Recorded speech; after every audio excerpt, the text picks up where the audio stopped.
Bismillahirrahmanirrahim. Alhamdulillahirabbil alamin. Wassalatu wassalamu ala al-mab'uts rahmatan lil alamin. Nabiyina Muhammad wa ala alihi wa sahbihi wa man tabi'ahum bi ihsanin ila yaumiddin, amma ba'd. Ini majelis yang ke-10 dari pembahasan kita mengkaji kitab Nukhbatul Fikr fi Mustalahi Ahli al-Athar karya Al-Hafidz Ibnu Hajar Al-Asqalani rahimahullahu ta'ala.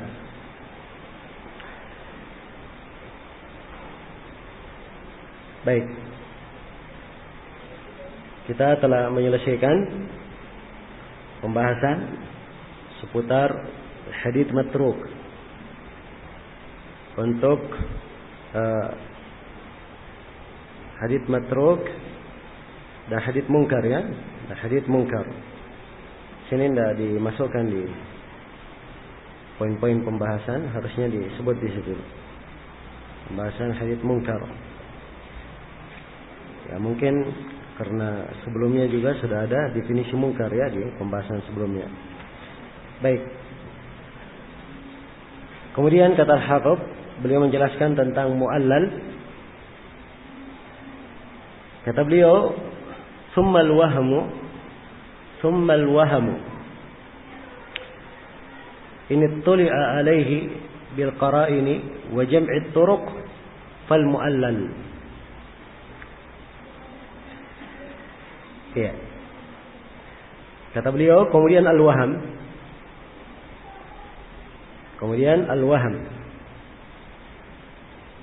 Ini sebab tahun yang keberapa yang disebut oleh Ibnu Hajar? Yang ke-6, ya. Kemudian al-waham ini tuli'a alaihi, kalau waham ini diketahui bil qara'in, dengan qarina-qarina, indikasi-indikasi menunjukkan adanya kesalahan, wa jam'it turuq, dan diketahui dengan mengumpulkan jalan-jalan hadits, fal mu'allal, maka dia disebut sebagai hadits apa? Hadits mu'allal.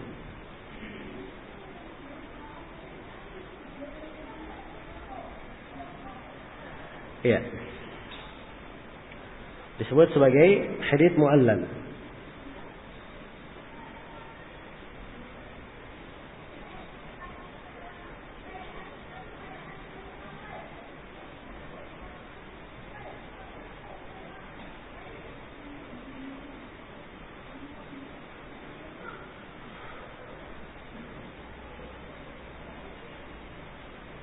Baik.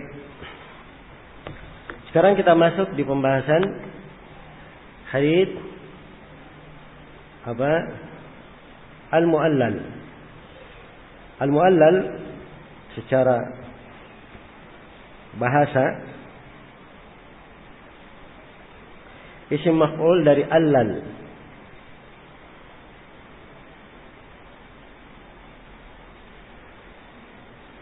Iya, dari allal. Dan di dalam buku bahasa Arab, kata allal itu maknanya hanya melalaikan atau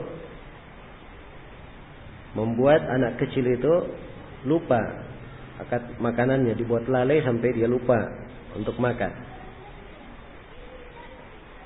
Ya, jadi bukan ini makna secara bahasa yang dimaksudkan. Karena itu dikritik oleh sejumlah ulama penamaan hadits mu'allal dengan nama al-mu'allal. Ya. Yang banyak di lisan ahli hadits juga disebut dengan nama ma'lul. Ma'lul berpenyakit. Ya. Dan sebagian ulama ada yang mengatakan itu lahan, seperti Nawawi, beliau katakan itu lahan. Dan yang dikuatkan oleh Al-Iraqi dan selainnya, bahwa yang paling afdalnya dinamakan al-mu'all. Dinamakan apa? Mu'al. Al-mu'allah, begitu. Dari kata a'allahu. Jadi mu'al. Ini yang banyak dipakai oleh ahli bahasa dan ahli hadis. Nah, baik, itu secara bahasa, ya. Dan secara istilah, al-mu'al adalah hadits alladhi uttli'a fihi ala illatin qadiha atau ala illatin taqdahu fi sihhatihi ma'a anna zahirahu as-salamatu minha. Jadi hadits al-mu'al huwa al-hadits alladhi uttli'a fihi ala illatin taqdahu fi sihhatihi ma'a anna zahirahu as-salamatu minha. Dia adalah hadits yang diketemukan padanya illah, diketemukan padanya cacat yang membahayakan kesahihan hadits itu. Ya. Padahal zahir riwayatnya selamat dari illah. Jadi kalau sepintas selalu dilihat, masya Allah sanadnya bagus, selamat dari illah, tidak ada cacatnya. Sepintas selalu dilihat begitu. Tapi ternyata di dalamnya ada illah, ada cacat yang membahayakan kesahihan hadis. Inilah hadis mu'al. Ya, dan ilalul hadis ini dari ilmu hadis, bagian dari ilmu hadis yang paling rumit, paling detail, dan yang paling pentingnya. Dan paling apa? Pentingnya. Iya. Karena kalau hadis, sebuah hadis ada illah di dalamnya, ada cacat di dalamnya, maka hadis itu tidak bermanfaat. Dia dianggap sebagai hadis yang lemah. Iya. Dia dianggap sebagai hadis yang lemah. Karena itu para ulama, mereka mengetahui satu illah hadis itu lebih dia senangi daripada mengetahui puluhan hadis. Kata Ibnu Mahdi, lan a'rifa illa haditsin wahidin ahabbu ilayya min an aktuba 20 haditsan laysat indi. Kata beliau, saya mengetahui satu cacat pada sebuah hadis itu lebih saya cintai daripada saya menulis 20 hadis yang tidak saya miliki. Iya. Dan untuk mengungkap illah di dalam hadis,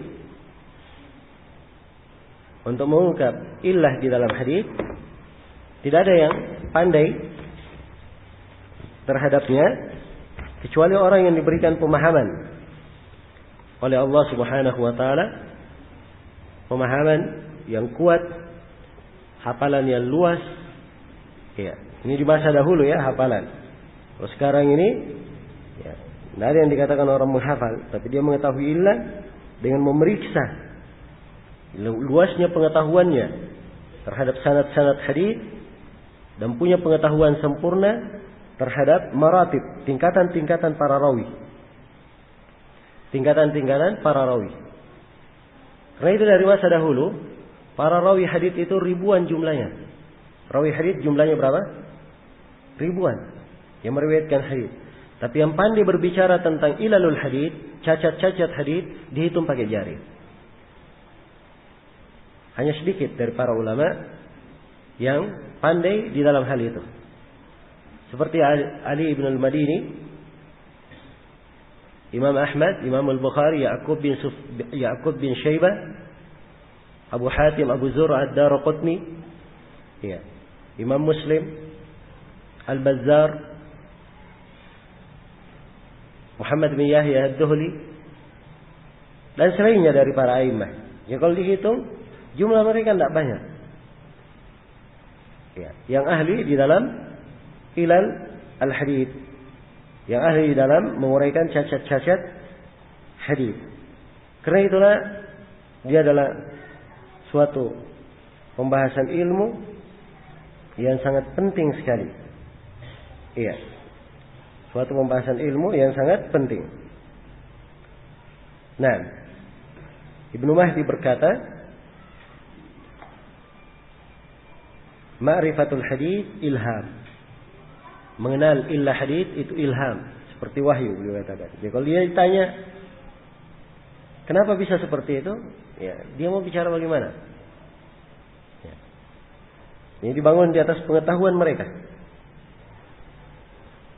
Ya, sama seperti orang yang ahli memeriksa mata uang. Sekedar dia pegang saja, dia tahu ini mata uang asli, ini palsu. Bisa dia bedakan. Ya kalau dia pegang, dia bilang asli. Ditanya apa? Dari mana kamu tahu itu asli? Dia sulit untuk mengungkapkan, menjawab. Dari mana? Ya, bisa ditahu dia asli. Sebab ini keahlian. Jelas ya? Keahlian. Iya.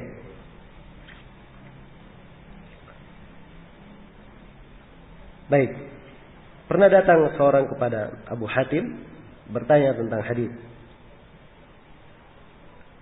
Maka beliau katakan pada sebagian hadis yang ditanyakan ini hadis salah, khata, keliru. Ini hadis batil, ini hadis mungkar. Ya.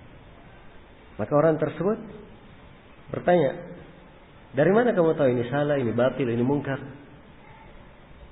Dari mana kamu tahu?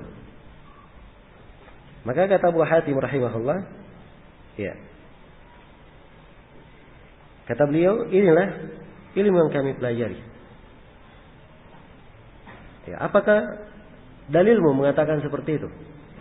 Dia batil, mungkar. Kata Abu Hatim, kalau kamu tidak percaya, tanya orang yang punya kemampuan seperti saya. Ya. Kemudian orang itu tanya, siapa orang tersebut? Maka ia pun ditunjukkan supaya bertanya kepada Abu Zur'ah. Abu Zur'ah Ar-Razi rahimahullah. Maka ia pun bertanya kepada Abu Zur'ah hadits-hadits yang sama. Abu Zur'ah menjawab dengan jawaban yang sama. Padahal tidak pernah bersekongkol dan bersepakat sebelumnya. Ya. Jawabannya sama. Baik. Setelah itu, orang itu pun yakin bahwa ini memang adalah sebuah ilmu, ya, orang-orang tertentu yang memahaminya. Orang-orang yang tertentu yang memahaminya. Baik. Dan Al-Hakim rahimahullah juga menyebutkan pembahasan ini dalam Ulumul Hadits, Ma'rifat Ulumul Hadits. Ya. Dan beliau sendiri berkata, kami kalau ditanya tentang hal ini kami tidak punya hujjah. Ya. Tapi yang menjadi ukuran bagi kami adalah pengetahuan, kepahaman di dalam menilai hadis. Iya, di dalam menilai hadis. Baik. Jadi ini pembahasan ilmu tentang ilal, dia adalah dari cabang ilmu hadis yang paling rumit. Iya. Tapi sekaligus yang paling pentingnya. Sekaligus yang paling pentingnya. Karena itu disyaratkan dalam kesahihan sebuah hadis, disyaratkan harus lepas dari apa? Harus lepas dari illah. Harus lepas dari illah. Ya, karena itulah seorang harus mengetahui bagaimana cara dia menyingkap sebuah illah di dalam hadis. Iya. Baik. Mungkin muncul pertanyaan di sini. Ya, kalau begitu, kapan seseorang itu mengetahui ada cacat di dalam hadis? Ini disyaratkan oleh Ibnu Hajar ya di ucapan beliau. Ini tuli'a alaihi bil qara'in wa jam'it turuq. Kalau illah itu diketahui dengan qarinah, dengan melihat indikasi-indikasi. Jadi ada indikasi menunjukkan adanya kekeliruan. Wa jam'it turuq. Iya. Dan dengan mengumpulkan jalan-jalan hadis. Dengan mengumpulkan jalan-jalan hadis. Diketahui ada kesalahan, maka itulah yang disebut mu'allal. Itu yang disebut hadis yang memiliki illah. Baik. Maka dari sini Al-Hafidz Ibnu Hajar rahimahullahu taala mengisyaratkan tentang bagaimana cara seorang itu mengenal ada illah di dalam hadis. Ya. Jadi yang pertama di sini beliau katakan bil qara'in, ada qarinah. Qarinah yang menunjukkan hal itu, ada indikasi. Ada indikasi. Ya. Yang menunjukkan tentang hal tersebut. Saya beri contoh misalnya. Iya. Saya beri contoh. Hadis tentang meletakkan tangan kanan sebelum lutut ketika akan apa? Ketika akan sujud, akan turun ke sujud. Jadi dari berdiri begitu mau sujud, ya. Datang hadis Abu Hurairah dijelaskan tentang larangan seseorang itu ruku seperti rukunya siapa? Unta. Kemudian diterangkan bahwa kesimpulan dari riwayat yang turun tangan kanan dahulu, yang turun tangan dahulu, kedua tangan dahulu, telapak tangan, baru kedua apa? Kedua lutut. Ini dari jalan seorang rawi yang diberi gelar dengan nama An-Nafs Zakiyah. Meriwayatkan dari Abu Zinad dan seterusnya. Iya. Dia ini rawi, diterima sebenarnya haditsnya. Iya, diterima haditsnya. Tapi Abu Zinad adalah seorang imam besar, punya banyak murid. Datang An-Nafs Zakiyah sendiri meriwayatkan hadits dari Abu Zinad. Tidak ada murid-murid seniornya yang meriwayatkan.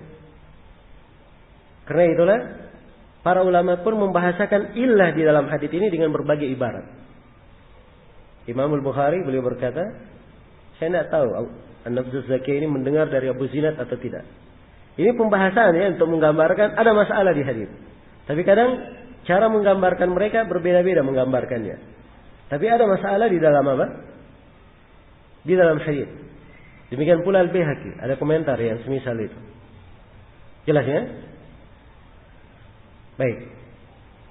Jadi kalau dia seorang guru, punya banyak murid, tiba-tiba ada satu murid bersendirian, bukan murid senior, bukan pula yang dikenal, ya, maka ini sangat dipertanyakan riwayatnya.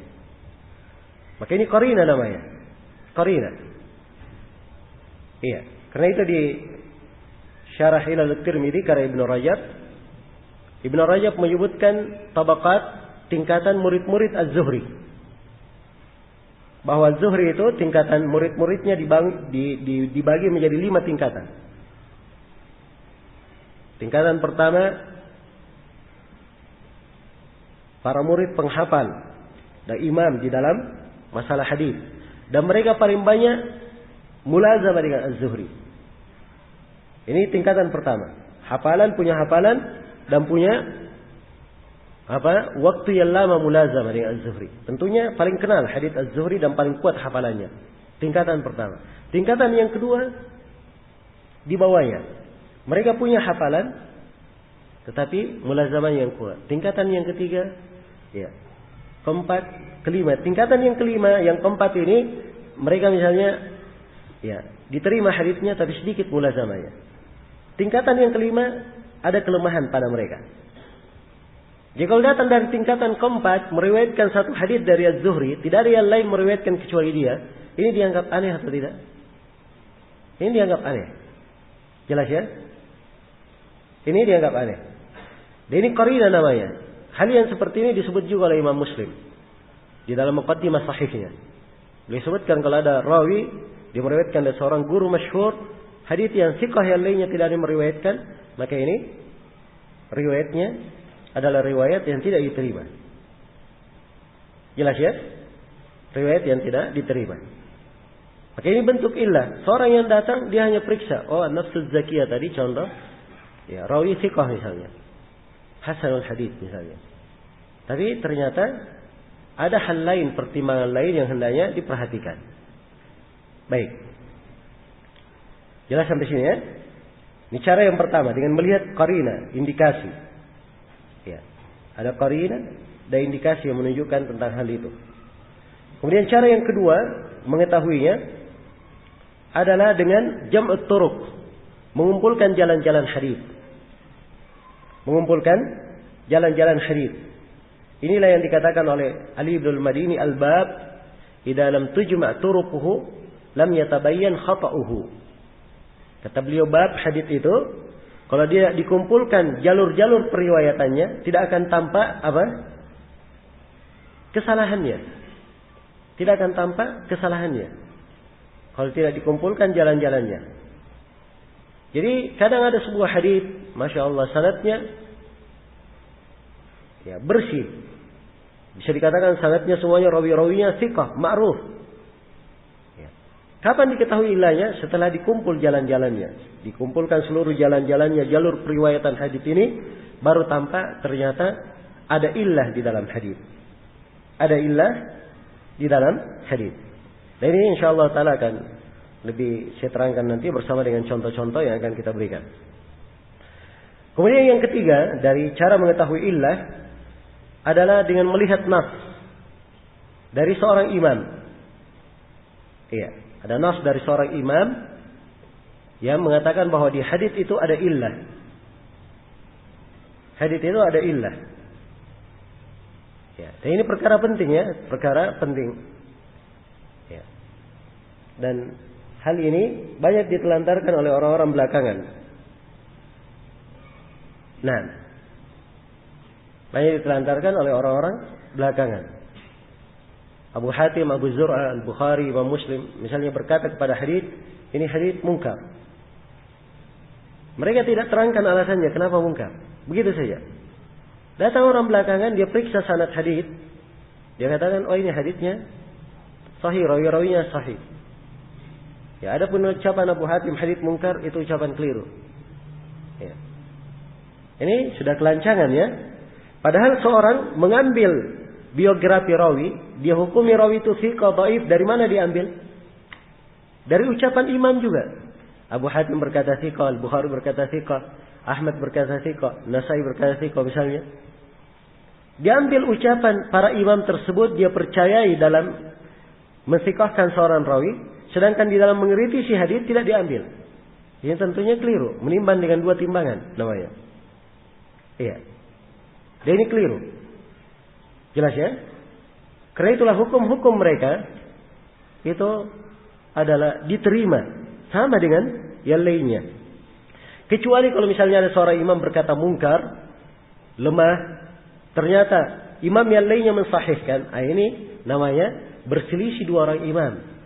Sama juga di dalam jarh wa ta'dil nanti. Ada seorang rawi, Imam Ahmad berkata thiqah misalnya. Ibnu Ma'in berkata dia dhaif. Ya, kan bersilang pendapat. Ini ada cara mengkompromikannya. Demikian pula pada hadis yang seperti itu, hendaknya dilihat di antara dua imam itu yang mana yang benar ucapannya, yang tepat ucapannya, sesuai dengan kaidah-kaidah mereka sendiri. Jelas ya? Sesuai dengan kaidah-kaidah mereka sendiri. Baik.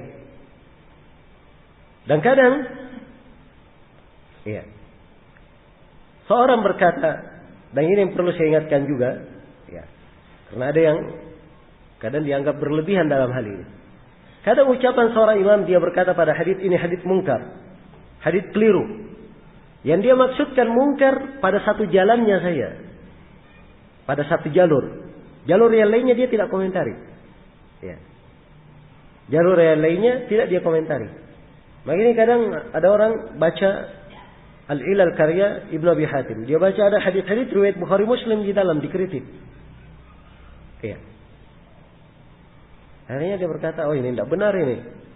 Abu Hatim ini. Masa hadis riwayat Bukhari Muslim dikritik?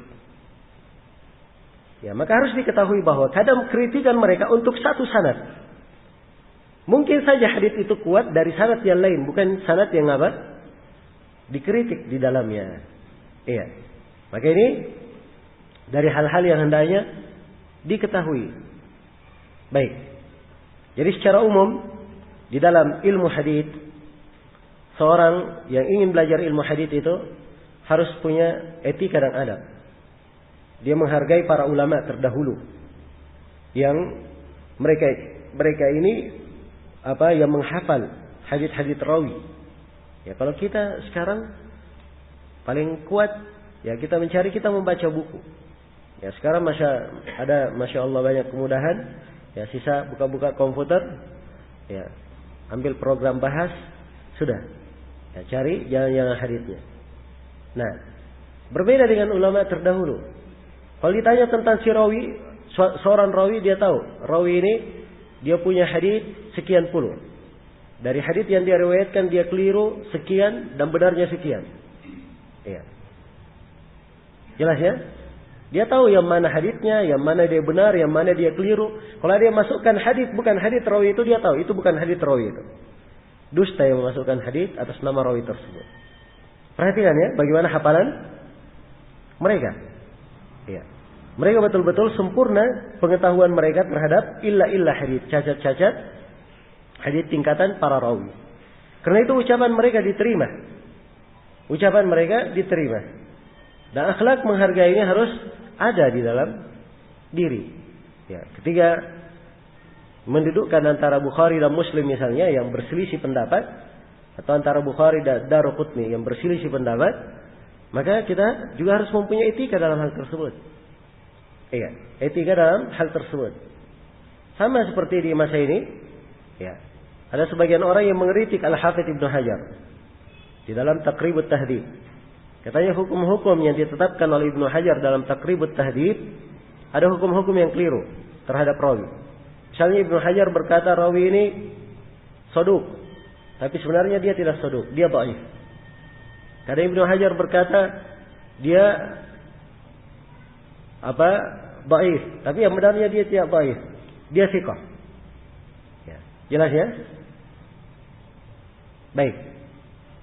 Sebenarnya apa yang disebut oleh Ibnu Hajar, ya, bukan hal yang diterima seluruhnya.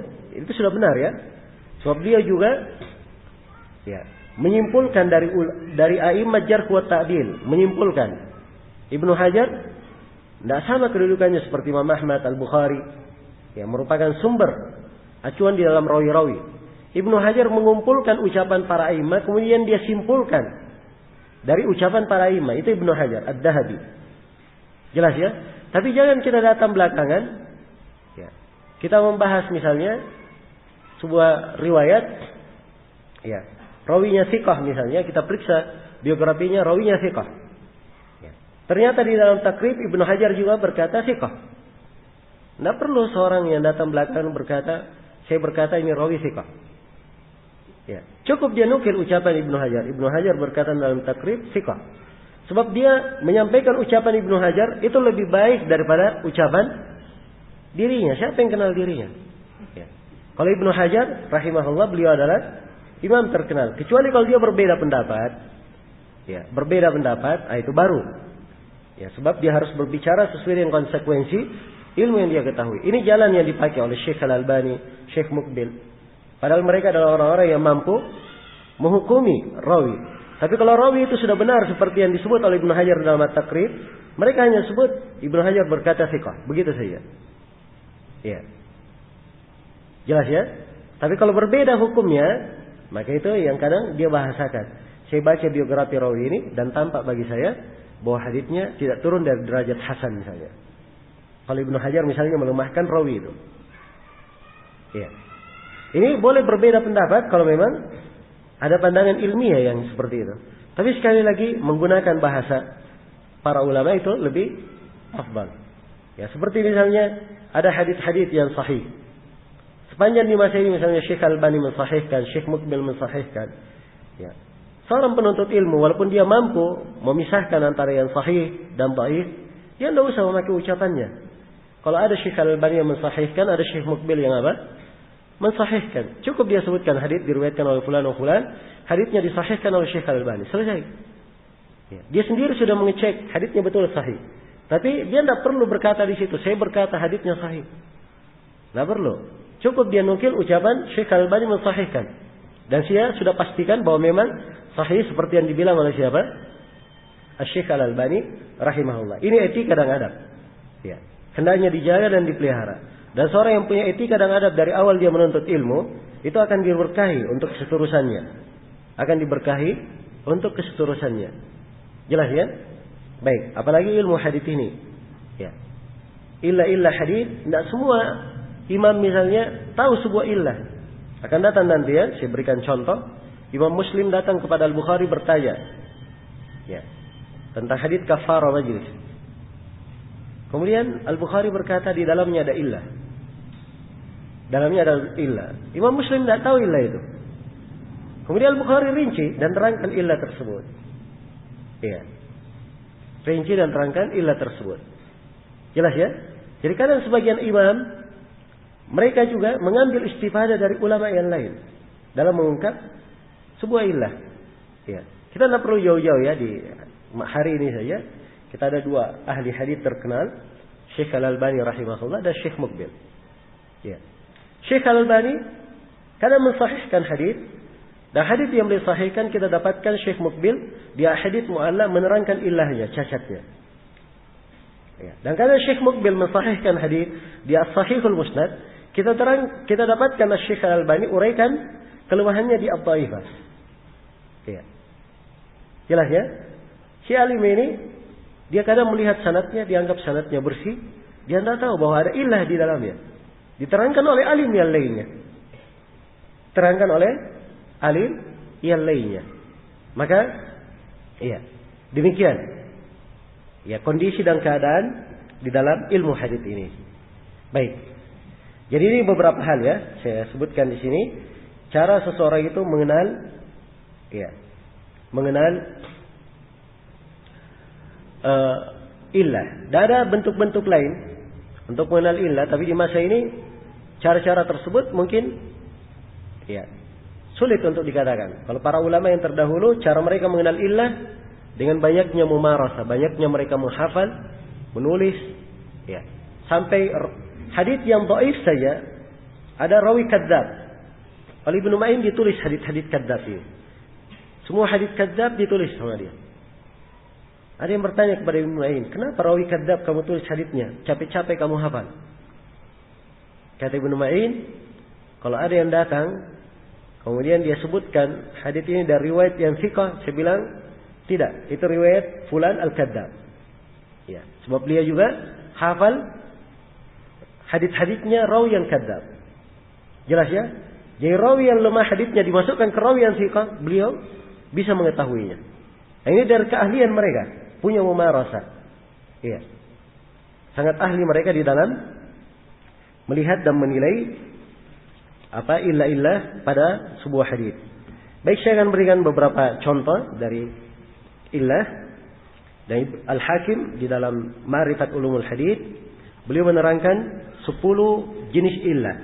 Ya, kita tidak sebutkan semuanya di sini, tapi saya terangkan beberapa hal yang bisa memberikan kepada kita penggambaran ya bagaimana detailnya ilmu hadits ini dan bagaimana para ulama ya memberikan hukum-hukum pada riwayat-riwayat hadits ya. Baik.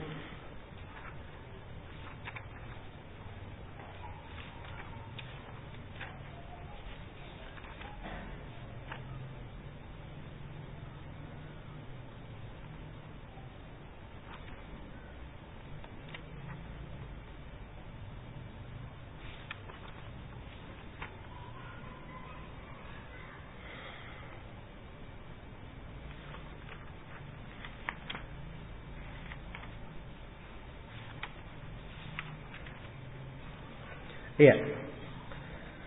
Yang pertama yang disebut oleh Al-Hakim rahimahullah dari jenis illah, beliau bawakan dengan sanadnya kisah Imam Muslim mendatangi Imam Al-Bukhari.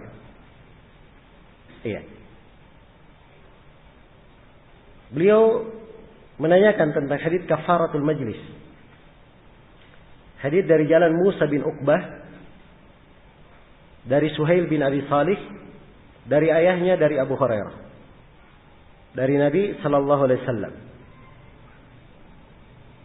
Rasulullah bersabda, "Man jalasa majlisan fakathura laghatuhu faqala qabla an yaqum subhanakallahu wa bihamdik la ilaha illa anta astaghfiruka wa atubu ilaik ghufira lahu ma kana fi majlisihi dzalik."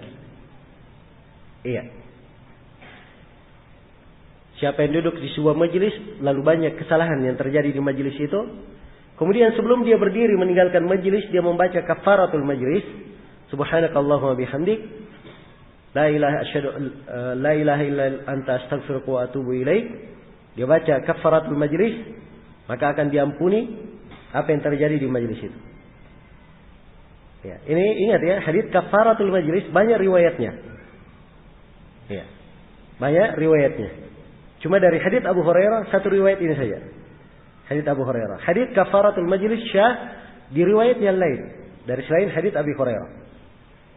Ya, jadi jangan ada yang menyangka kita terangkan ilahnya di sini langsung dia katakan, oh kalau begitu matan haditsnya apa?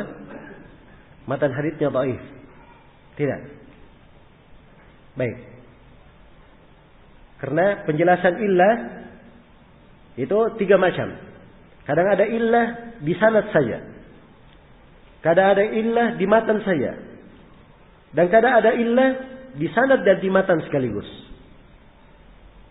Ya, jadi kalau ada imam yang berbicara tentang illah di sanad saja, maka matannya jangan serta-merta dikatakan dhaif, belum tentu. Sebab mungkin saja ada sanad yang lain dengan matan yang sama dan haditsnya apa? Haditsnya kuat. Iya. Haditsnya kuat. Dan ini pernah terjadi ya sebagian penuntut ilmu. Ya. Di kota Madinah. Tapi kayaknya belakangan ini ya sudah lebih baik orangnya, keadaannya. Kalau dahulu serampangan. Iya. Beliau ini menulis koreksi untuk buku Syekh Mukbil. Jadi awal kali Syekh Mukbil mengeluarkan buku, judulnya Ahadits Mu'alla Dhahiruha Shihha. Hadits-hadits yang punya cacat, zahirnya dia sahih. Ya. Ini Syekh Mukbil rahimahullah menyusun buku ini kemudian dicetak. Awal kali keluar buku ini, orang yang saya sebutkan tadi di Medina itu, dia menulis makalah di koran. Ya, kritikan untuk apa? Buku Syekh Mukbil. Ya. Di antara kritikannya dia katakan ini hadis dilemahkan oleh Syekh Mukbil. Ternyata hadisnya dia sahih, ada di Sahih Bukhari, ada di Sahih Muslim. Ya. Diperhatikan ya bagaimana ya bentuk kekeliruan. Nah, dan Syekh Mukbil sendiri sudah sebut sebenarnya di awal pendahuluan bukunya bahwa hadis yang beliau terangkan lemah di buku ini belum tentu hadisnya apa? Lemah.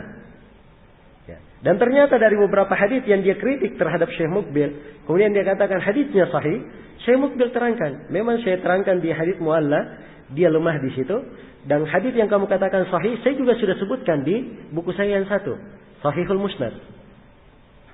Ya. Ini masalahnya kata Syekh, masalahnya kamu tidak mengerti saja bidang ilmu yang kami bahas. Itu saja. Beliau bawakan bait syair waktu itu di bantahannya. Ya. Apa syarat mugharribatan wa sirtu musyarriqatan syattana baina musyarriqin wa mugharribi. Ya, dia berjalan ke timur, saya berjalan ke barat. Ya. Beda antara orang yang berjalan ke timur dan ke barat. Jelas ya? Akhirnya karena ada kalimat itu, ada bantahan tersebut. Ya, Syekh Mukbil menulis risalah khusus membantahnya. Judulnya Gharatul Fisal 'alal Mu'tadina fi Kutubil Ilal. Iya. Dan beliau membantah di situ. Ya karena orang Madinah ini dia juga salafi, akhirnya dikasih syafaat oleh Syekh Rabi'. Ya, Syekh Rabi' menelpon Syekh Mukbil, tolong membantah orang ini jangan terlalu keras, dia ini juga salafi. Maka Syekh Mukbil waktu itu rahimahullah berkata bahwa kami membantah memang para penuntut ilmu, dan itu menjadi pelajaran. Ya. Menjadi pelajaran. Sebab itu bentuk kelancangan ya. Bentuk kelancangan. Baik.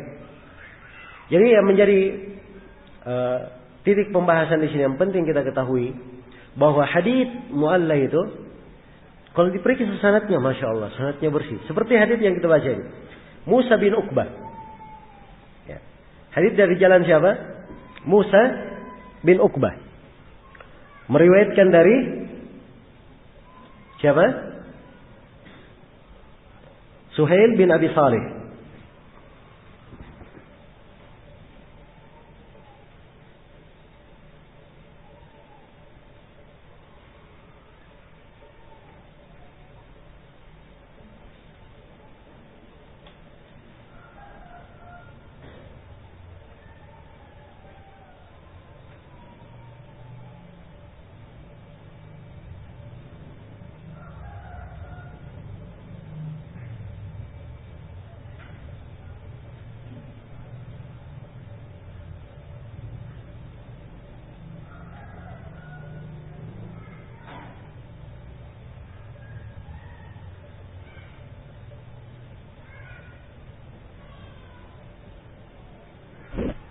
Oh, ini Syamila versi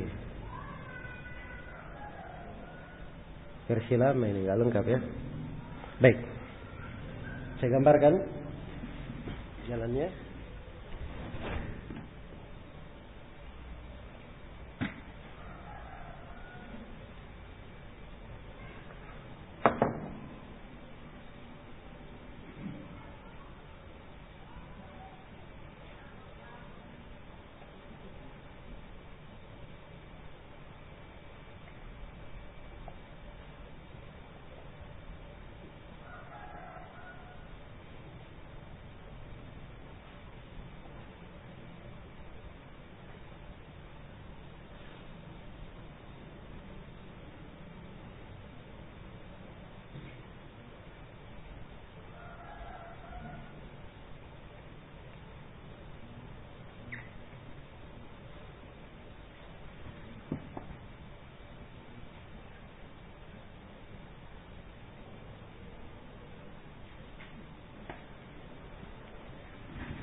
Ya, baik. Jadi hadisnya dari jalan Musa bin Uqbah. Musa bin Uqbah ini rawi thiqah. Beliau dari ulama kota Madinah, penulis kitab Al-Maghazi tentang sejarah peperangan Rasulullah SAW. Masyhur. Meriwayatkan dari Suhail bin Abi Salih. Suhail bin Abi Salih derajatnya antara sahih dan hasan di kalangan para ulama. Ya. An-Nabihi dari ayahnya Salih bin Dakwan atau Abu Salih, namanya Dakwan As-Samman. Dia ini dari rawi Bukhari Muslim, thiqah, masyhur. Dari Abu Hurairah. Dia lihat sanadnya apa? Ya, zahirnya apa? Zahirnya bagus semuanya. Ya. Bisa disahihkan atau dihasankan. Nah, Imam Muslim datang membawakan hadis ini. Bertanya kepada Imam Al-Bukhari. Kata Al-Bukhari, "Hada haditsun malih." Kata beliau, ini hadis cantik. Illa annahu ma'lul. Tapi ada illah di dalamnya. Ya. Maka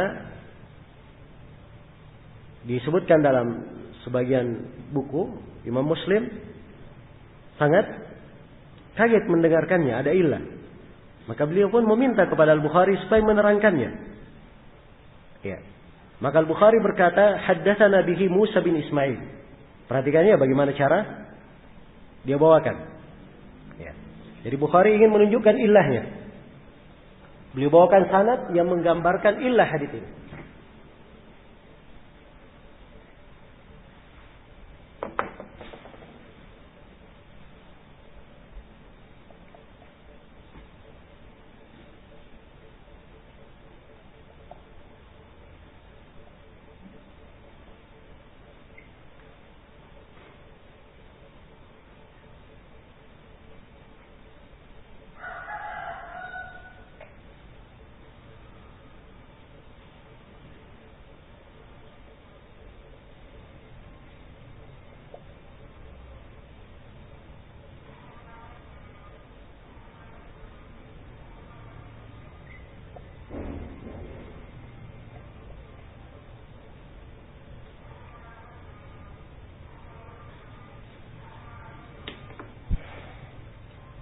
Iya.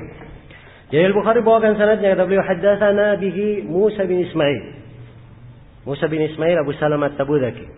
Qala haddatsana Wuhaib bin Khalid. An Suhail bin Abi Salih, dari Suhail, yaitu Suhail bin Abi Salih. Sama kan? Ketemu dari mana? Suhail bin Abi Salih. Tapi di riwayat Wuhaib bukan dari Abu Salih, tapi dari Aun bin Abdullah, dari ucapannya Aun bin Abdullah, langsung dia bawakan hadis. Ucapan dia, bukan dia sandarkan dari ucapan siapa? Ucapan Nabi. Ini ilahnya. Jadi ketahui cacatnya dari mana? Setelah dilihat jalan lain. Ya. Perhatikan ya bagaimana Al-Bukhari menilai cacat. Pertama, Musa bin Uqbah thiqah. Wuhaib bin Khalid juga thiqah. Wuhaib bin Khalid juga apa? Thiqah. Kalau dia sama-sama thiqah, apa yang membedakan kita? Kenapa kita tolak riwayatnya siapa? Musa bin Uqbah. Ya. Sebab di dalam riwayat ini ada bukti yang menunjukkan bahwa Uhaib hafalannya lebih hebat daripada Musa bin Uqbah. Ya. Biasanya Suhail bin Abi Saleh biasanya kalau dia meriwayatkan, dia berkata dari ayahku Abu Saleh dari Abu Hurairah, itu biasanya. Itu jalan biasa. Maka kapan ada yang meriwayatkan Suhail dari Aun misalnya, dari selain Abu Saleh, itu jalan tidak biasa. Iya. Kalau jalan tidak biasa itu perlu tambahan hafalan. Tambahan hafalan. Ya. Jelas ya? Sama kita. Kalau kita baca Al-Fatihah, kita tidak ingat pun apa yang dibikin, lagi ingat yang lain, Al-Fatihahnya tetap apa? Tetap terbaca. Tapi begitu selesai Al-Fatihah mau buka surah, dia lebih konsentrasi. Kan begitu? Pikirkan surah apa yang akan dia baca. Karena sudah terbiasa. Sama ini. Suhail bin Abi Saleh, sedikit-sedikit Suhail bin Abi Saleh dari ayahnya dari Abu Hurairah. Suhail bin Abi Saleh dari ayahnya dari Abu Hurairah. Sudah biasa orang. Tapi begitu datang Uhaib, dia berkata Suhail bin Abi Saleh dari Aun, ini luar biasa. Itu karena itu kaidahnya dalam ilmu ilal, sebagaimana yang diisyaratkan oleh An-Nasai dalam sejumlah tempat di sunannya, dan ini disebutkan oleh Sakhawi di Fathul Mughith. Kalau rawi menempuh jalan tidak biasa, riwayatnya lebih didahulukan dari rawi yang menempuh jalan biasa. Ya. Ini di ilmu ilal ya. Kalau kita di perkara biasa, orang yang menempuh jalan tidak biasa itu orang aneh. Ya. Tapi kalau di ilmu ilalul hadits, kalau dia menempuh jalan tidak biasa, itu menunjukkan tambahan hafalan. Sebab jalan yang biasa, hafalan biasa bergerak. Ya, menghafalnya. Tapi kalau tidak biasa ini, perlu tambahan apa? Tambahan perhatian. Ya. Dan ini ada beberapa hadits dilemahkan oleh para ulama dengan makna yang sama. Ya. Dengan makna yang sama. Al-Hakim akan sebutkan juga contoh lain lagi. Ya, beliau sebutkan contoh lain. Ya. Di illah, jenis illah yang ke-9. Jenis illah yang ke-9. Beliau terangkan contoh lain. Nah, ada hadits dari jalan Al-Mundhir bin Abdullah Al-Hizami, dari Abdul Aziz ibn Al-Majishun, dari Abdullah bin Dinar, dari Ibnu Umar. Ya, dari Ibnu Umar. Kemudian Al-Hakim benarkan bahwa riwayat yang benarnya adalah dari Abdul Aziz ibn Al-Majishun, dari Abdullah ibn Al-Fadl, dari Al-A'raj, dari Ubaidullah bin Abi Rafi', dari Ali. Itu yang benarnya. Sebab biasanya Abdul Aziz bin Majishun kebanyakan riwayat dia meriwayatkan dari Abdullah bin Dinar, dari Ibnu Umar. Itu biasanya. Abdullah bin Dinar, Ibnu Umar. Nah, begitu ada rawi yang membawakan riwayat dari selain Abdullah bin Dinar, ini menunjukkan bahwa dia punya tambahan hafalan. Ya, saya ada contoh-contoh lainnya. Ada di Ilal Ibn Abi Hatim. Ya. Dan di Ahadits Mu'alla karya Syekh Muqbil di 4 tempat. Beliau melemahkan hadits dengan illah yang sama. Ya, dengan illah yang sama. Baik. Dan buku itu Ahadits Mu'alla, ya, Zahiruha Sihah. Ini termasuk buku yang penting ya bagi siapa yang ingin mengenal illah. Ya, ingin mengenal illah. Dan buku itu diajarkan oleh Syekh Muqbil di masa beliau hidup, sekali saja beliau ajarkan.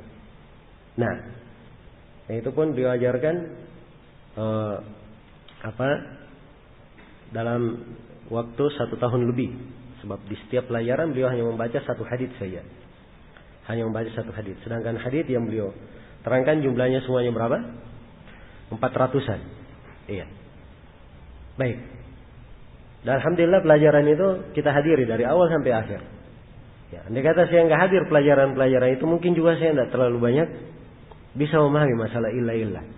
Ya, tapi karena tiap hari itu pelajarannya, ya akhirnya alhamdulillah juga bisa sedikit paham. Nah, dan beliau juga buku beliau Gharatul Fisal Alal Mu'tadina fi Kutubil Ilal beliau baca juga habis, dan alhamdulillah kita hadir juga pelajarannya. Ya. Dan ini semuanya dari hal-hal penting. Sebab seorang yang mengenal illah, dia harus baca buku-buku para ulama tentang hal itu.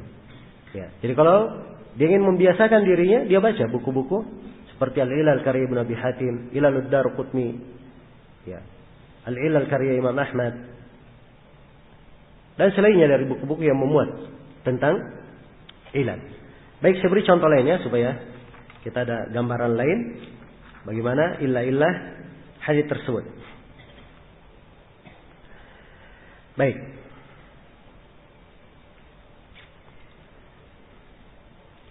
Ya, hadits yang masyhur, arham ummati Abu Bakrin. Umatku yang paling perahmat Abu Bakar. Wa asyadduhum fi dinillah Umar. Yang paling kuatnya dalam agama Allah adalah Umar. Dan seterusnya ya, hadits disebut keutamaan-keutamaan para sahabat. Ini hadits kalau dilihat zahir sanadnya, ya, sanadnya bersih sekali, kata Al-Hakim. Ini contoh juga ya, disebut oleh Al-Hakim.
Iya.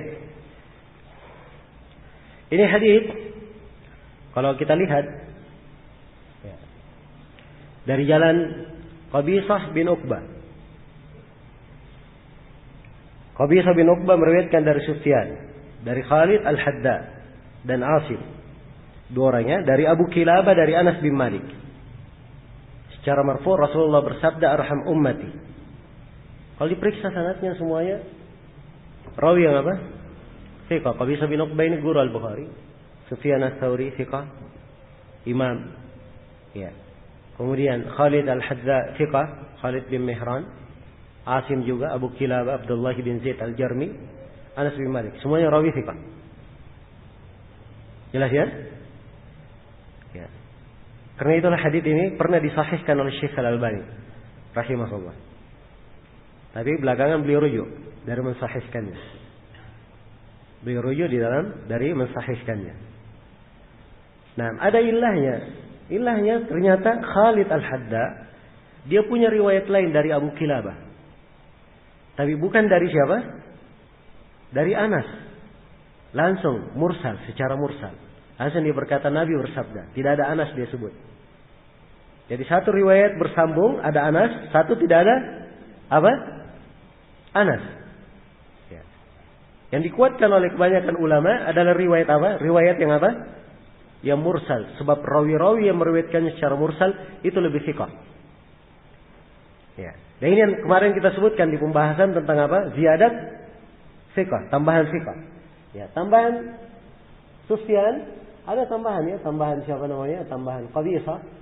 Ada ya. Dia menambah Anas. Ini tambahan namanya. Tambahan.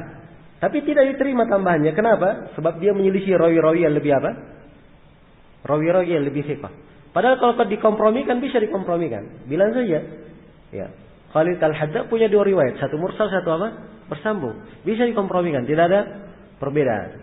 Karena itu saya sering sebutkan bahwa orang yang mengatakan harus mengkompromikan antara yang menambah dan tidak menambah, ya nanti kalau tidak bisa dikompromikan bertentangan baru dihukumi ditarjih, itu keliru. Ya, bahkan yang berjalan di tengah para a'imah, mereka mentarjih, memakai ukuran tarjih. Ya. Adapun dalam masalah mengkompromikan kandungannya itu urusan lain. Ya. Tapi ini dia menambah sebuah ketentuan, menambah sebuah lafaz, itu artinya hafalan. Ya. Namanya hafalan perlu diperiksa benar atau tidak hafalannya, dicocokkan dengan riwayat rawi-rawi yang lainnya. Demikian ya. Ini contoh yang kedua. Baik. Di antara contoh yang bagus juga yang ingin saya sebutkan di sini sebagai contoh. Ya. Kadang pada sebagian hadits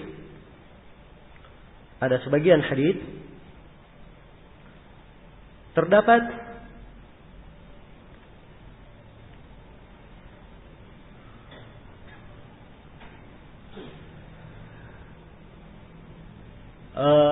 riwayat dari seorang rawi yang mubham, tidak disebut namanya. Iya, tidak disebut namanya. Kemudian datang orang lain. Iya.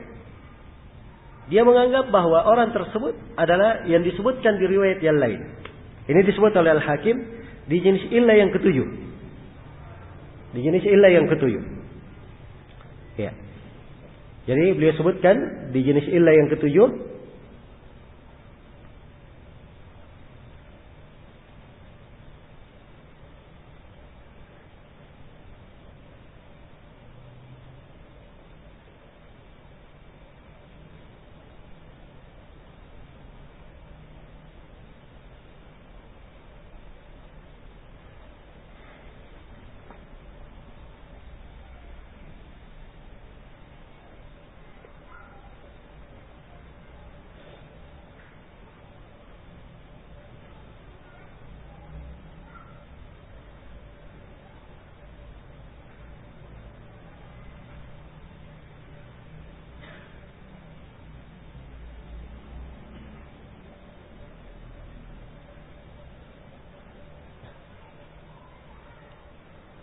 Nah, sebenarnya saya ingin meringkas ya, sebab dia Al-Hakim langsung di dalam bukunya agak panjang riwayatnya.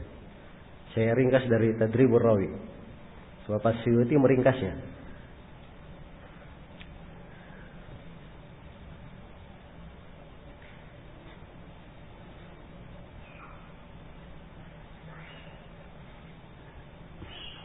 Baik, ini hadits yang keberapa? Yang ketujuh, jenis illah yang ketujuh. Al-Hakim sebutkan sanadnya. Haddatsana Asy-Syaikh Abu Bakar Ahmad bin Ishaq Al-Faqih. Ini ma'ruf ya. Qala haddatsana Abu Bakar Ya'qub bin Yusuf Al-Muti'i. Qala haddatsana Abu Dawud Sulaiman bin Muhammad Al-Mubaraki. Qala haddatsana Abu Shihab an Sufyan Ats-Tsauri. Perhatikan, an Sufyan Ats-Tsauri an Al-Hajjaj ibnu Farafisa. An Yahya bin Abi Katsir an Abi Salama an Abi Hurairah. Perhatikan ya sanadnya. Iya. Sanadnya bagus. Sufyan Ats-Tsauri, Hajjaj, Yahya bin Abi Katsir. Yahya bin Abi Katsir ini riwayat rawi Bukhari Muslim. Abu Salama, Abu Hurairah. Ini Yahya bin Abi Katsir dari Abu Salama. Ya, silsilah masyhur dalam riwayat Bukhari Muslim. Sering sekali. Silsilah ini ada di mana? Di Bukhari Muslim. Tapi perhatikan Al-Hakim. Qala Abu Abdillah. Abu Abdillah yang maksudnya Al-Hakim. Hakada rawahu Isa bin Yunus wa Yahya ibn Durais anit Tsauri. Demikian riwayat Isa bin Yunus dan Yahya bin Durais meriwayatkan dari Ats-Tsauri. Fa nadartu fa idza lahu illa. Kata Al-Hakim, saya lihat sanad ini ternyata ada illahnya. Ternyata ada apa? Ada illahnya. Apa illahnya? Dia bawakan sanad lain. Nah, inilah fungsinya tadi saya katakan harus dikumpulkan apa? Jalan-jalannya. Ya. Kata beliau, haddatsana Abu Abbas Muhammad bin Ahmad Al-Mahbubi bi Maru. Ya, ini Maru nama negeri ya. Kalau nisbatnya Marwazi. Ibnu Mubarak berasal dari sini. Qala haddatsana Ahmad bin Sayyar. Qala haddatsana Muhammad bin Katsir. Ini Muhammad bin Katsir Al-Abdi. Murid seniornya Sufyan Ats-Tsauri. Qala haddatsana Sufyan Ats-Tsauri an Hajjaj ibnu Furafisah an rajulin an Abi Salamah. Ya, jadi tahu perbedaannya di sini? Hah? Perbedaan riwayat diketahui? Ya. Atau ingin saya gambarkan dulu? Ya, saya gambarkan sanadnya supaya tahu perbedaan. Ya, jadi kalau kita ingin mengetahui perbedaan, kita harus gambarkan sanadnya. Itulah kemarin saya beri contoh-contoh penggambaran sanad supaya kita bisa membedakan. Ya sudah ya.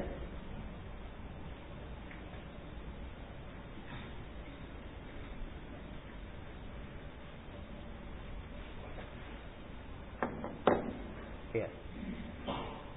Jadi perputaran hadits ini pada siapa?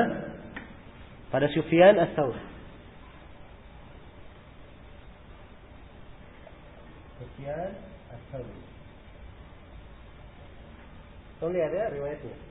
Sufyan Ats-Tsauri. Dari Sufyan siapa? Hah? Hajjaj. Taban? Furafisah. Dari Al-Hajjaj? Hah? Yahya. Nah, di sini letak perbedaannya.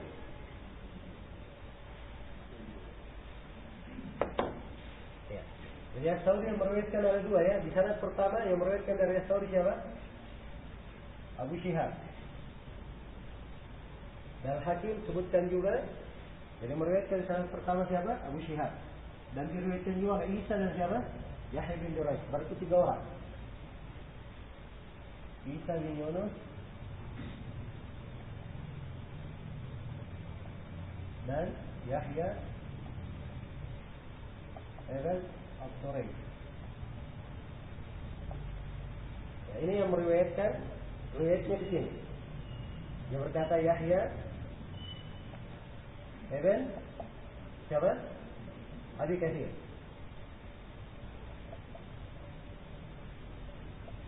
Baik. Kalau sanad yang dibawa yang meriwayatkan dari Sufyan siapa? Hah? Muhammad ibn Katsir. Dari Sufyan, dari Hajjaj, dari siapa? Hah? Dari rajulin. Dua-duanya meriwayatkan dari siapa? Dari Abu Salamah. Dari siapa? Abu Hurairah. Ya. Baik. Jadi cara kita mengetahui illah di sini, pertama kita lihat dulu makhrajul hadits, perputaran sanad di mana? Perputaran sanadnya kepada siapa? Sufyan Ats-Tsauri perputarannya ya. Ya Sufyan Ats-Tsauri. Yang merupakan perputaran sanad. Sufyan Ats-Tsauri. Jelas? Nah, ada perbedaan. Perbedaannya bisa kita lihat. Ya. Perbedaannya satu meriwayatkan dia sebut nama Yahya, satu disebutkan tidak ada nama. Dikatakan dari seorang lelaki. Dari seorang apa? Seorang lelaki. Ya. Letak perbedaannya, yang berbeda siapa? Siapa saja orang yang berbeda? Antara 3 dan 1. Yang 3 Abu Syihab, Isa bin Yunus dan Yahya bin Durayq. Dia meriwayatkan dari Sufyan dari Hajjaj dengan menyebut nama Yahya. Dari siapa? Dari Abu Salamah, dari Abu Hurairah. Ini letak orang yang berbeda. Ya. Dia versi siapa? Melawan siapa? Melawan riwayat siapa? Muhammad bin Katsir meriwayatkan dari Sufyan dari Hajjaj, disebutkan an rajulin, dari seorang lelaki. Ya. Sekarang kita ingin mentarjih, mana dari dua riwayat ini yang kuat? Karena harus ditarjih kan?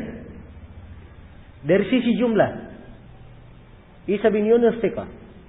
Ya, Abu Syihab dan Yahya bin Durayq saya enggak hadirkan sekarang, tapi anggaplah dua-duanya thiqah. Muhammad bin Katsir thiqah. 1 dibanding 3 ini, Muhammad bin Katsir tidak bisa disalahkan. Sebab dia adalah murid seniornya siapa? Sufyan Ats-Tsauri. Murid senior itu punya kekuatan riwayat kadang lebih daripada yang lainnya. Iya. Sebab dia yang paling kenal hadits gurunya. Sekarang dia meriwayatkan perbedaannya, ini menyebut Yahya bin Katsir, ini menyebut seorang lelaki. Ini sebenarnya bisa dikompromikan. Ini sekali lagi bantahan untuk apa? Yang mengatakan harus dikompromikan dulu. Bisa dikompromikan. Kan seorang lelaki kan banyak. Ya, di riwayat Yahya Muhammad bin Katsir seorang lelaki tidak disebut namanya. Di riwayat 3 orang disebut namanya. Kalau begitu seorang lelaki ini adalah siapa? Yahya bin Katsir. Kan begitu kan mengkompromikannya. Dan ini sering. Ya, yang mubham kadang seperti itu. Mubham kalau tidak disebut namanya bisa diketahui dari riwayat yang lain. Tapi ini bukan kaidah mutlak. Ini contohnya, bukan kaidah mutlak. Kenapa? Sebab hakim mempermasalahkan. Andai kata Yahya Ibnu Katsir di sini, maka Muhammad bin Katsir sudah berteriak bahwa dia Yahya bin Katsir. Jelas ya? Kenapa? Sebab rawi masyhur, sering meriwayatkan dari Abu Salamah. Orang lupa-lupa saya, dia sudah bisa ingat Yahya bin Katsir dari Abu Salamah. Sebab itu masyhur riwayatnya. Jelas ya? Tatkala dia bukan Yahya bin Katsir, maka tetap dia sebut apa? Rajulin. Ini illah. Jelas ya? Ini illah. Karena itu oleh Al-Hakim dianggap riwayat yang benar riwayat ini. Dia lemahkan. Hadits siapa? Hadits yang pertama. Dia sebut illahnya karena Yahya bin Katsir menyebut dia bukan karena Muhammad bin Katsir menyebut dia bukan Yahya bin Katsir tapi an rajulin. Ya, perhatikan ya. Bagaimana detailnya mereka. Ya, kalau orang baru belajar hadits, wah ini kan rajul, tidak disebut namanya. Datang Yahya, berarti dia Yahya bin Abi Katsir. Sudah selesai urusan. Haditsnya sahih. Ya. Baik, cara membentuk illah seperti ini banyak contohnya. Ada di Al-Ilal karya Ibnu Abi Hatim. Di 2 tempat saya beri contoh di sini. Dan ada juga di At-Tatabbu karya Daruqutni di 2 tempat juga. Ya, di mana disebut rawi mubham dan imam tidak mempedulikan mubham itu. Dia dia tidak tafsirkan dengan rawi thiqah yang lainnya, dengan rawi thiqah yang lainnya. Baik. Saya beri satu contoh lain di sini supaya jelas. Seperti di Al-Ilal karya Ibnu Abi Hatim. Disebutkan iya. Baik. Jadi saya terangkan di sini di antara contoh dikeluarkan oleh Ibnu Majah. Antum bisa ini Ibnu Majah mengeluarkan hadits dibawakan sanadnya menuju kepada Ma'mar dari Zaid bin Aslam, dari Atha bin Yasar, dari Abu Sa'id Al-Khudri secara marfu', la tahillu sadaqah li ghaniyin. Sedekah itu tidak halal bagi orang yang kaya. Titik hadits. Iya. Ini contoh lain ya untuk antum lihat bagaimana illah itu.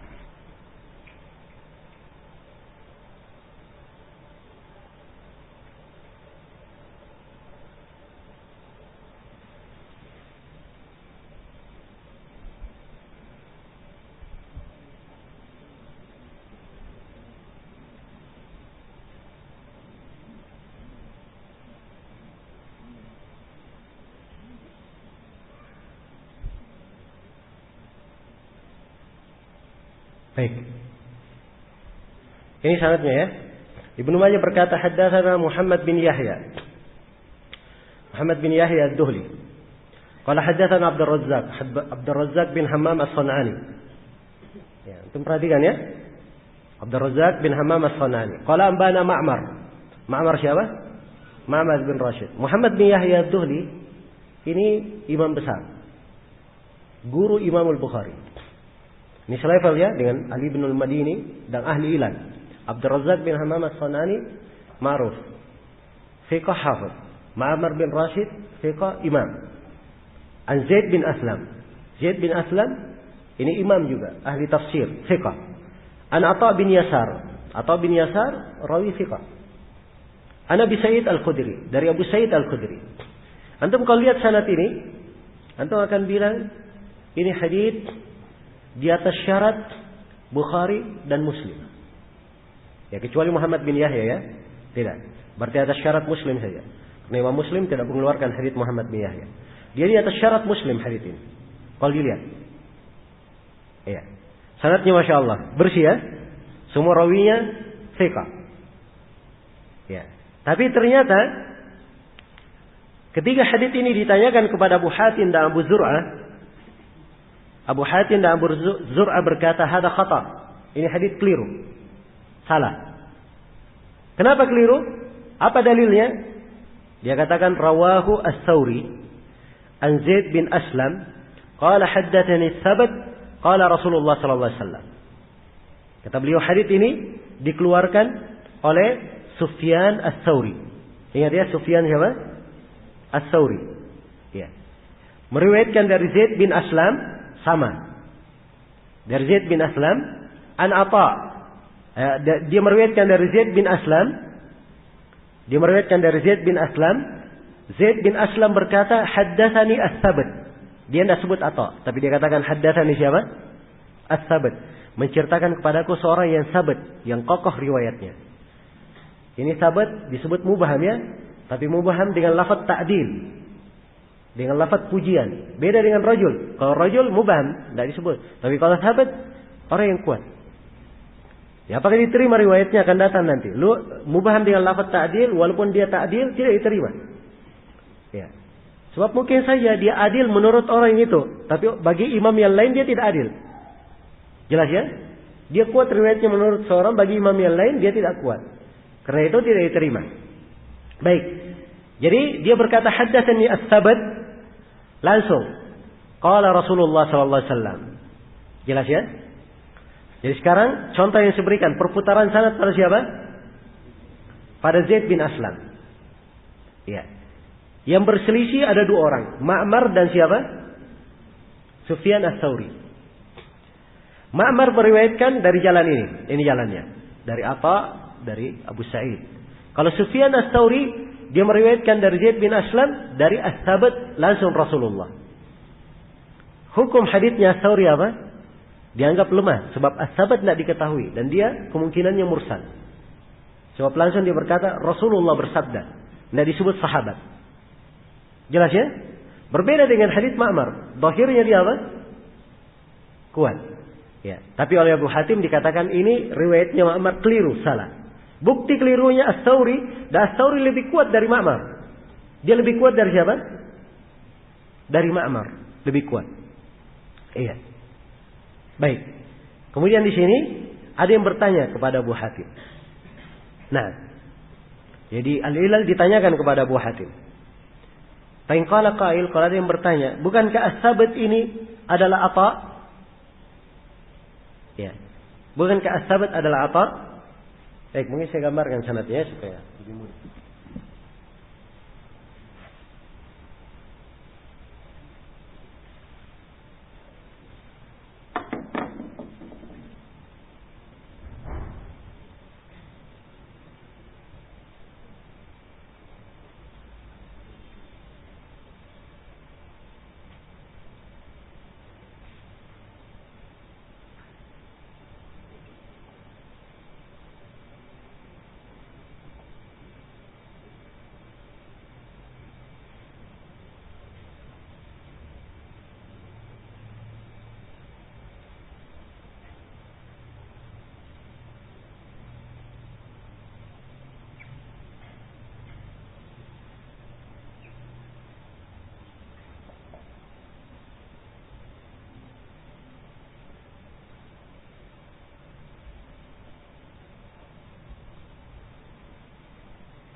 Ya, jadi begitu penggambarannya secara global. Di riwayat Ma'mar, dia meriwayatkan dari Zaid bin Aslam, dari Atha bin Yasar, dari Abu Sa'id, Nabi bersabda, disebutkan haditsnya. Jelas ya? Kalau riwayatnya Sufyan Ats-Tsauri dari Zaid bin Aslam menceritakan kepadaku As-Sabat. As-Sabat berkata Rasulullah bersabda. Ya.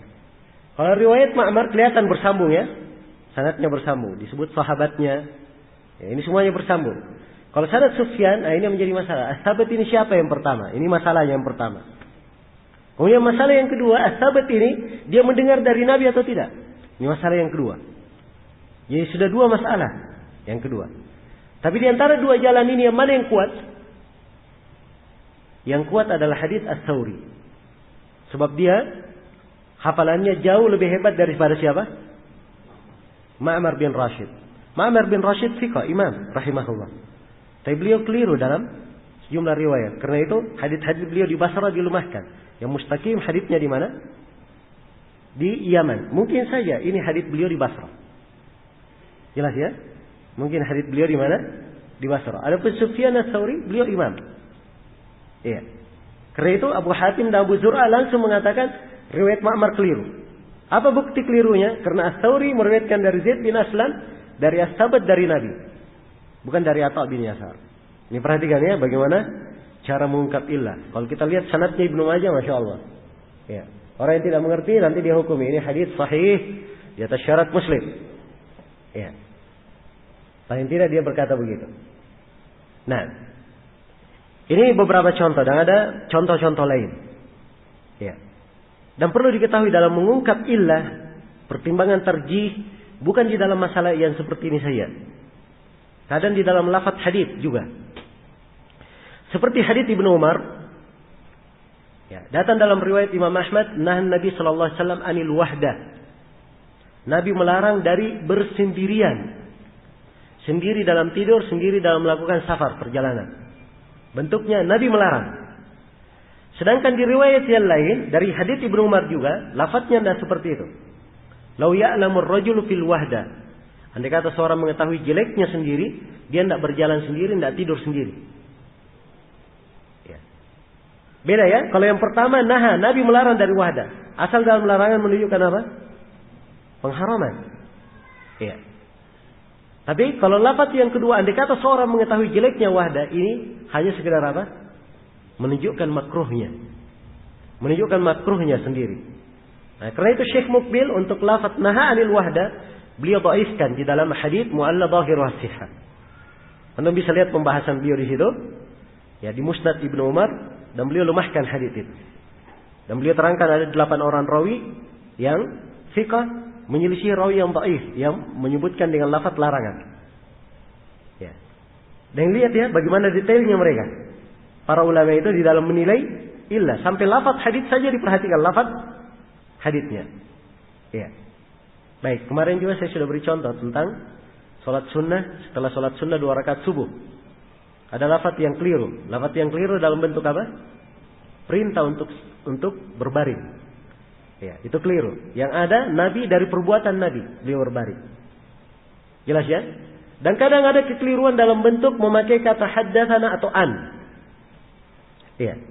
Ada kekeliruan dalam memakai kata haddatsana atau kata an. Diberi contoh juga oleh Al-Hakim di sini sebenarnya. Tapi saya ini waktu sudah sempit ya, kita tidak bisa menguraikan semuanya. Baik. Ya, jadi kalau dia mudallis, ini penting sekali. Si mudallis ini dia betul pakai an atau pakai haddatsana.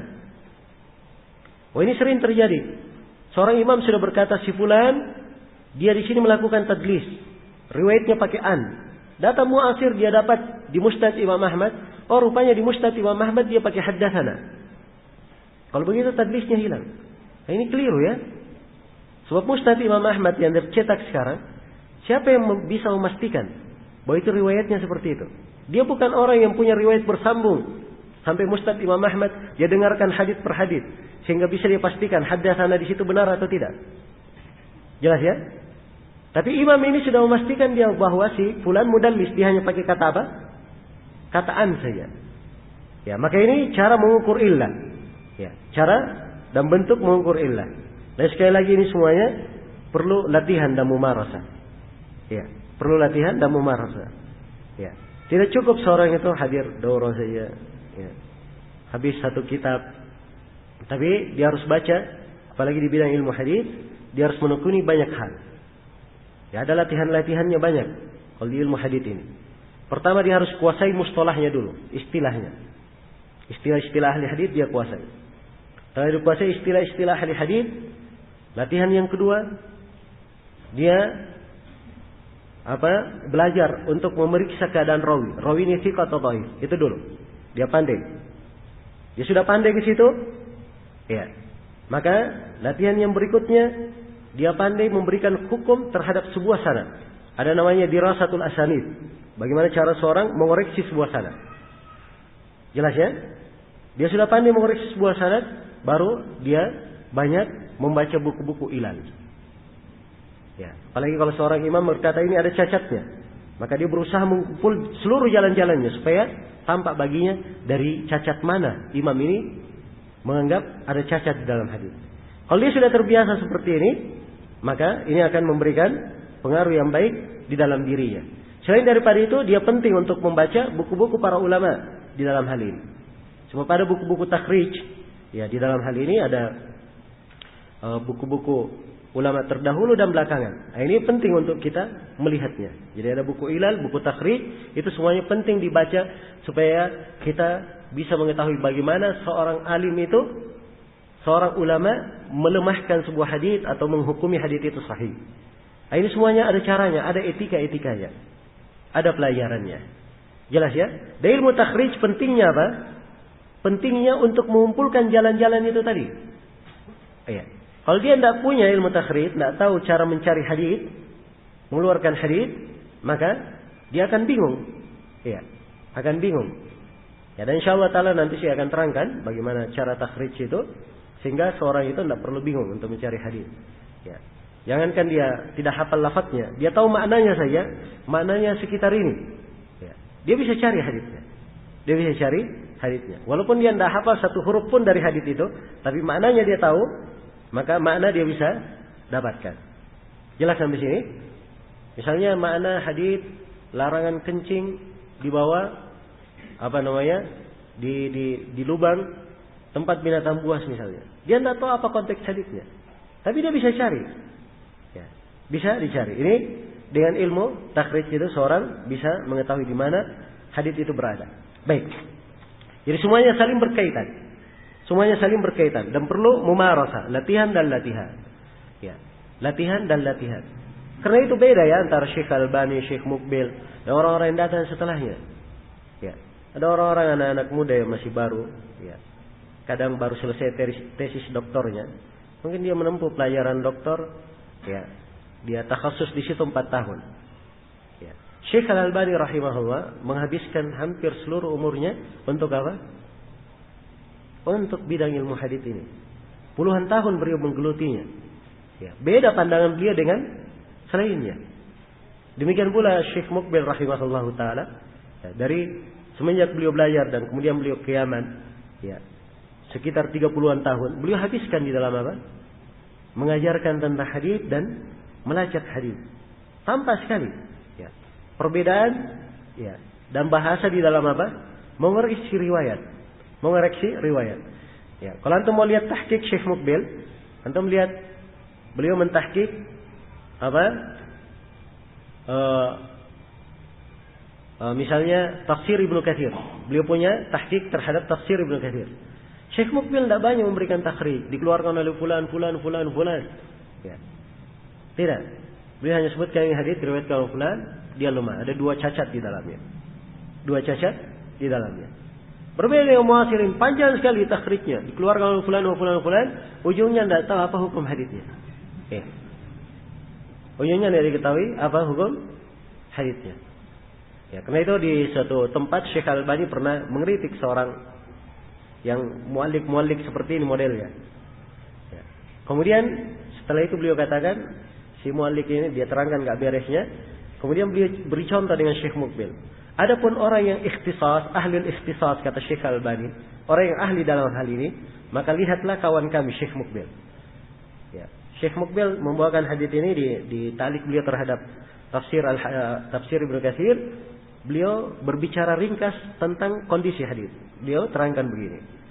Ya, walaupun Syekh Al-Albani sendiri ada ketidakcocokan pada sebagian hal, tapi perhatikan bahasa beliau menghargai orang yang ahli dalam bidang ini, ahlul ikhtisas. Ya. Jelas ya? Berbicara ringkas dan itu tidak dikoreksi oleh Syekh Al-Albani. Sebab bukan ahli hadis, dia harus mengeluarkan jalan hadis itu seluruhnya. Ya. Sebab antum nanti kalau sudah belajar ilmu takhrij, ya insyaallah taala akan mampu mengumpulkan hadis itu dan buat ta'liq banyak sekali. Ini hadis dikeluarkan oleh fulan. Ya. Sangat mudah untuk melakukan hal itu. Tapi yang paling pentingnya bukan itu. Memberikan hukum untuk apa? Hukum untuk riwayat. Nah, itu yang paling penting. Ya, memberi hukum untuk riwayat. Baik. Dengan ini saya anggap selesai ya pembahasan tentang illah. Nah, tentang mu'allal. Kemudian kata penulis rahimahullahu taala, ya kata Al-Hafidz Ibnu Hajar, berarti dengan ini kita sudah selesai ya pembahasan yang ke-23 definisi mu'allal, dan pembahasan yang ke-24 beberapa pembahasan seputar mu'allal. Pembahasan yang ke-25 sekarang definisi dan pembagian mudraj. Definisi dan pembagian mudraj. Ya, mudraj itu apa? Ya, sebentar sebelum kita melanjutkan tentang mudraj, kita baca dulu ucapan Ibnu Hajar. Ibnu Hajar rahimahullah berkata, "Tsummal mukhalafatu." Kemudian mukhalafah. Ya, di sini Ibnu Hajar membawakan bentuk-bentuk mukhalafah. Ya, dan ini dari keistimewaan Al-Hafidz Ibnu Hajar. Ya, dan kepiawaian beliau di sini. Tanpa sekali. Beliau kumpulkan jenis-jenis mukhalafah. Jadi bentuk mukhalafah oleh Ibnu Hajar dibuat dalam beberapa bentuk. Ya, perhatikan ya, tsummal mukhalafah. In kanat bi taghyiri siyaq fa mudrajul isnad. Ya, jadi mukhalafahnya ada dalam bentuk mengganti siyaq. Kemudian ada mukhalafah di dalam mengakhirkan dan mengedepankan, itu maklub. Ada mukhalafah dalam bentuk menambah rawi, itu al-mazid fi muttasil asanid. Ada mukhalafah dalam bentuk mengganti dan tidak bisa dirajihkan, itu muttarib. Ada mukhalafah dalam bentuk mengganti siyaq. Ya. Penulisan riwayat. Ya. Ini semuanya dikumpulkan dalam bentuk mukhalafah oleh Ibnu Hajar. Supaya mudah memahami bahwa mukhalafah itu banyak bentuknya. Jadi kalau beliau tsummal mukhalafah, kemudian al-mukhalafah, in kanat bi taghyiri siyaq fa mudrajul isnad. Kemudian mukhalafah itu kalau dia dalam bentuk mengganti siyaq, mengganti konteks, maka dia disebut mudraj sanad. Mudrajul isnad. Atau bidamji mauqufin bi marfu' fa mudrajul matan. Ya, atau dia menggabung antara yang mauquf dengan marfu', maka itu disebut mudraj al-matan. Ya, jadi tanpa di sini Ibnu Hajar menjelaskan tentang mudraj. Dan tanpa dari uraian Ibnu Hajar bahwa mudraj terbagi dua. Ada mudraj di dalam sanad dan ada mudraj di dalam apa? Di dalam matan. Iya. Baik, saya berikan definisi tentang mudraj. Mudraj secara bahasa isim maf'ul dari idraj. Dari idraj. Iya. Isim maf'ul dari apa? Dari idraj. Idraj itu memasukkan sesuatu. Memasukkan sesuatu. Iya. Baik. Misalnya di buku ini, ada beberapa buku, ada 2 buku. Saya masukkan sesuatu di tengahnya. Ini disebut apa? Saya mengidraj sesuatu. Memasukkan sesuatu. Baik.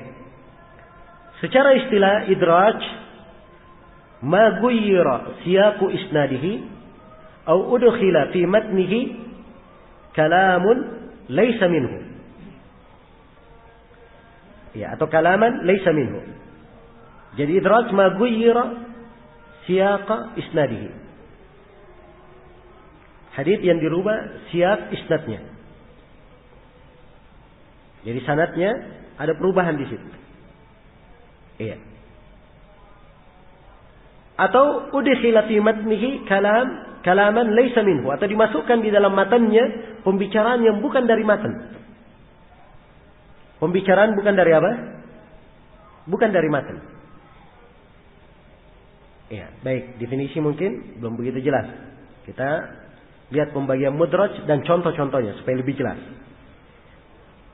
Tanpa dari definisi bahwa mudraj terbagi dua, ada mudrajul isnad dan ada mudraj apa? Mudrajul matan. Ada mudraj di dalam sanad dan ada mudraj di dalam apa? Di dalam matan. Iya. Mudraj di dalam isnad itu perubahan di dalam sanad.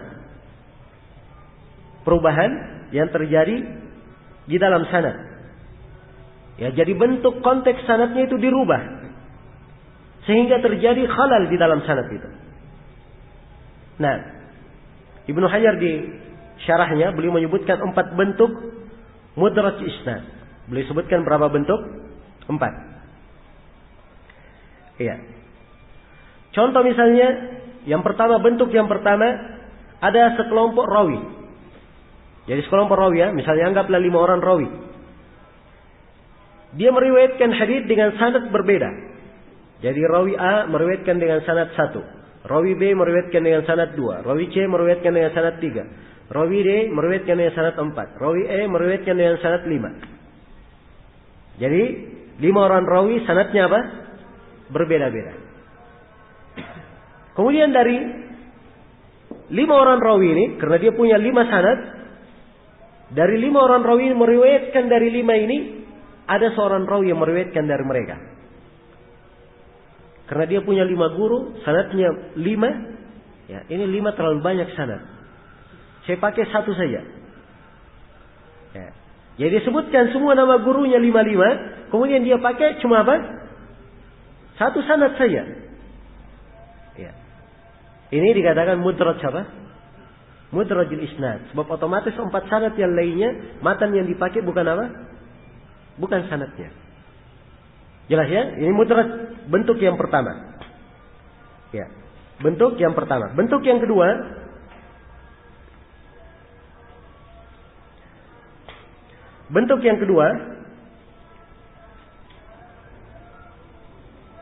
iya. Seorang rawi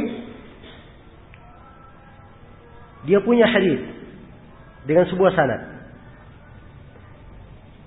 Ya, dia punya hadis dengan sanad pertama, tapi matannya hanya sepotong saja. Matan hadisnya di sanad pertama hanya apa? Hanya sepotong. Ya. Kemudian dia punya sanad yang lain.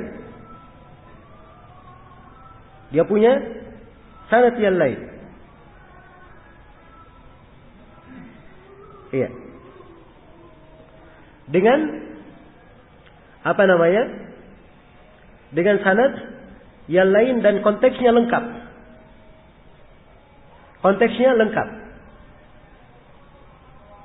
Ya. Jadi matan yang lengkap itu di sanad yang keberapa? Pertama atau yang kedua? Sanad yang kedua. Matan yang di sanad kedua diambil, kemudian dia pasang padanya sanad yang pertama. Dia pasang padanya sanad yang apa?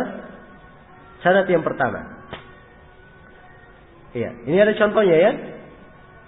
Abu Daud meriwayatkan dari jalan Zaidah bin Qudamah, dari Asim bin Kulayb, dari ayahnya dari Wail bin Hujr. Ya. Dari Wail bin Hujr. Baik. Di dalam hadis Zaidah itu hanya disebutkan sepotong saja, yang terakhir saja dari hadisnya. Datang rawi yang lain, ya. Dia riwayatkan dari Asim, dari Abdul Jabbar bin Wail, dari sebagian keluarganya, dari Wail bin Hujr dengan konteks lengkap. Dengan konteks apa? Lengkap. Ya, karena sanad yang kedua ini tidak begitu bagus, dia buang sanad yang kedua, dia ambil matannya saja, dia pasang sanad yang mana? Sanad yang pertama. Ya. Ini mudraj bentuk yang kedua. Mudraj bentuk yang ketiga, ya. Seorang rawi dia punya 2 hadis dengan 2 sanad yang berbeda.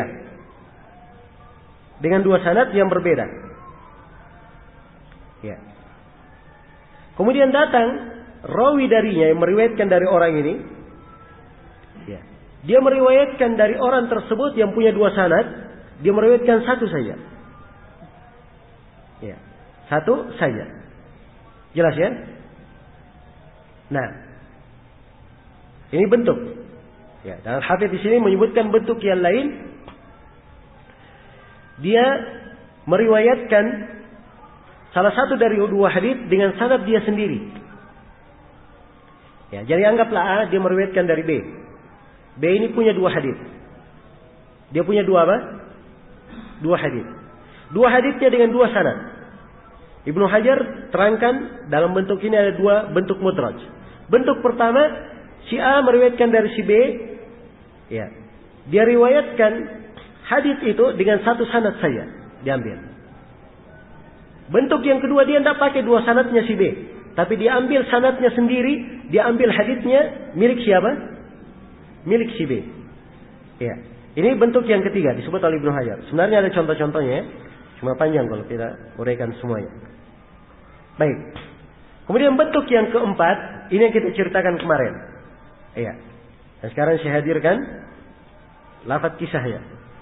Seorang rawi membawakan sanadnya. Begitu selesai sanadnya, sisa menyebutkan matan, tiba-tiba dia berbicara dengan pembicaraan lain, tidak ada kaitannya dengan hadis. Orang menyangka itulah matannya. Ya. Seperti kisah yang terjadi pada Thabit bin Musa Az-Zahid. Dia masuk menjumpai Syarik Al-Qadhi. Ya, Syarik Al-Qadhi.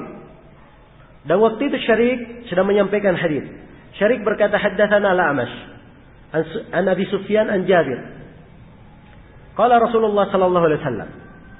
Titik ya. Jadi Syarik berkata menceritakan kepada kami Al-A'mash dari Abu Sufyan dari Jabir, Rasulullah bersabda. Dia belum sambung hadisnya. Dia diam agar supaya murid-murid apa? Menulis. Pada saat dia diam, masuklah Thabit bin Musa Az-Zahid. Iya. Masuk. Begitu Syarik melihat kepada Thabit bin Musa, melihat wajahnya yang bercahaya, akhirnya dia komentar ucapan dari dirinya sendiri. Dia berkata, man katurat salatuhu bil lail hasuna wajhuhu bin nahar. Siapa yang banyak salatnya di malam hari, indah wajahnya di siang hari. Ya. Maka datanglah seseorang, dia sangka bahwa itu adalah apa? Hadisnya. Padahal itu ucapan siapa? Ucapan Syarik dari dirinya sendiri. Ucapan Syarik dari apa? Dirinya sendiri.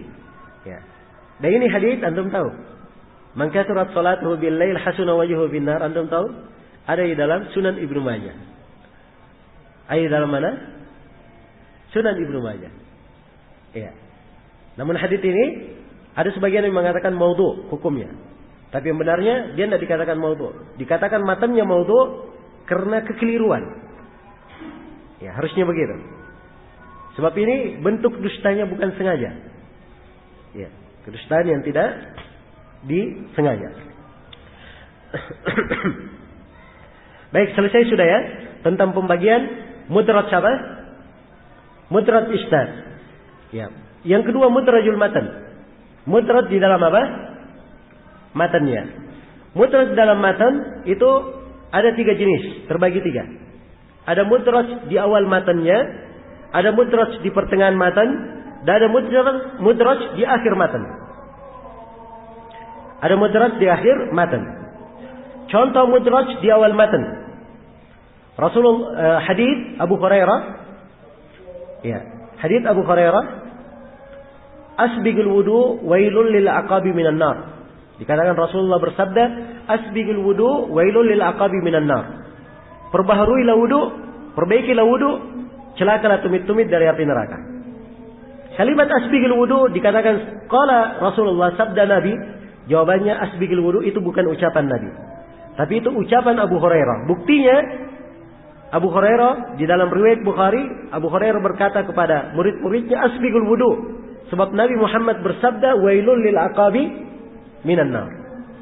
Jelas ya, jadi tampak bahwa asbigul wudu dari ucapan siapa? Ucapan Abu Hurairah. Sebagian rawi memasukkannya menjadi ucapan Nabi sallallahu alaihi wasallam. Jenis yang kedua mudraj di pertengahan matan.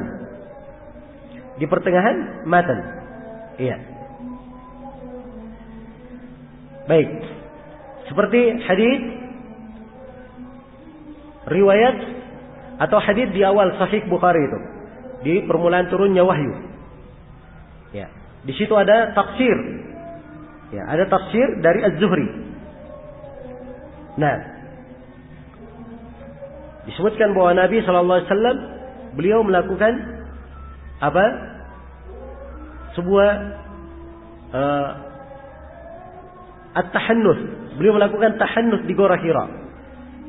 Dan disebutkan bahwa tahannus at-ta'abbud dawati apa? Layali dawati adat.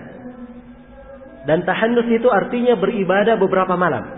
Kalimat tahannus artinya beribadah beberapa malam. Penafsiran beribadah beberapa malam. Ini dari ucapan siapa? Ucapan Az-Zuhri. Sebagian rawi memasukkannya menjadi apa? Hadits Nabi. Jelas ya? Maka ini disebut mudraj. Ya. Contoh yang ketiga atau bentuk yang ketiga mudraj di akhir hadits. Dan ini pada hadits yang masyhur ya. Ya. Asbigul wudu. Apa Nabi bersabda, "Inna ummati ya'tuna yawmal qiyamah gurran muhajjalin min atharil wudu. Faman istata'a minkum ay yutila gurratahu falyaf'al." Sungguhnya umatku akan datang pada hari kiamat dalam keadaan wajah dan mukanya bercahaya dari bekas-bekas wudu. Kemudian di akhir hadis dikatakan, siapa yang mampu memperpanjang cahayanya, hendaknya dia lakukan. Kalimat siapa yang mampu memperpanjang cahayanya, ini dari ucapan siapa? Ucapan Abu Hurairah. Ya, jadi memahami hadis itu karena akan datang bercahaya muka dan tangannya, maka Abu Hurairah mengambil pemahaman, dia perpanjang apa? Membasuh anggota wudunya supaya cahayanya lebih apa? Lebih panjang. Ya, tapi itu pendapat Abu Hurairah ya, ijtihad beliau. Dan yang benarnya seorang itu dituntut untuk berwudu pada tempat batasan yang terdekat saja, sebagaimana Nabi melakukannya. Jelas ya? Baik, ini 3 jenis idraj di dalam matan. 3 jenis idraj di dalam matan. Jadi selesai sudah pembahasan kita tentang hadits mudraj. Iya.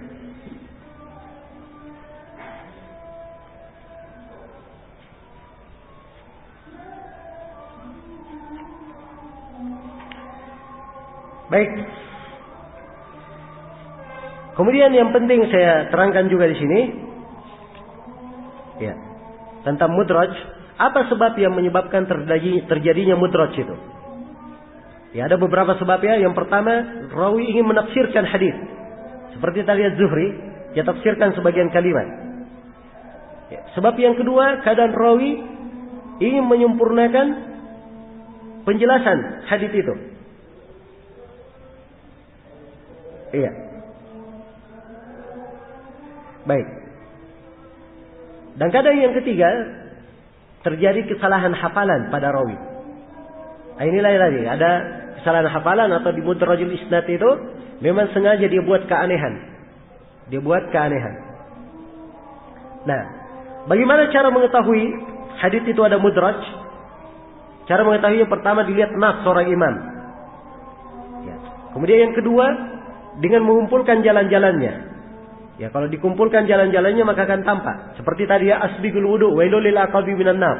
Ternyata di jalan lain Abu Hurairah yang berkata, bukan Nabi. Maka di sini diketahui bahwa itu dari ucapan Abu Hurairah. Kemudian yang ketiga, idraj diketahui ya dengan apa? Melihat keadaan hadis, mustahil Nabi mengucapkannya.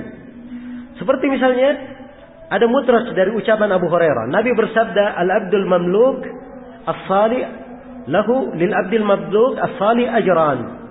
Bagi hamba budak yang dimiliki dan dia adalah budak salih, dia dapat 2 pahala. Itu hadits Nabi ya. Tapi di kelanjutan hadits disebutkan dalam sebagian rawi mudraj dari ucapan Abu Hurairah.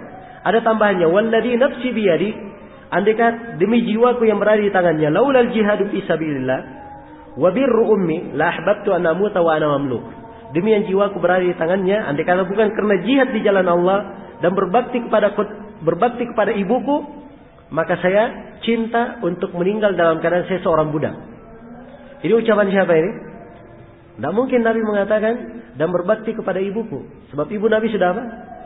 Sudah meninggal. Berarti ini ucapan Abu Hurairah radhiyallahu anhu. Baik. Jelas ya, apa hukum idraj? Ya, hukum idraj ini dari kekeliruan. Ya, dan ingat idraj itu 2 sebabnya. Mungkin dari kesalahan, mungkin dari kesengajaan. Ya, kalau dari kesalahan kita kembali kepada menghukumi kesalahan rawi. Rawi itu yang bersalah wajar ya, bersalah. Tapi kalau salahnya terlalu banyak, dia bisa diapa? Bisa dilemahkan. Ya, tapi kalau idrajnya sengaja, ini yang sengaja yang dipermasalahkan. Dilihat sengajanya bagaimana. Kalau sengajanya untuk menguji, tapi nanti dia perbaiki lagi, itu tidak apa-apa. Sebab Al-Bukhari pernah diuji ya, di idraj, sanad dan matan. Itu tidak ada masalah. Tapi kalau dia sengaja untuk berbuat kedustaan, ini kadang dia masuk ke rawi apa? Kadzab. Ya. dan yang semisal dengannya. Baik, selesai sudah pembahasan tentang idraj. Nah, untuk sementara saya cukupkan sampai sini, insyaallah taala kita sambung di pertemuan berikutnya. Subhanakallahumma wa bihamdik, asyhadu an la ilaha illa anta, astaghfiruka wa atubu ilaik.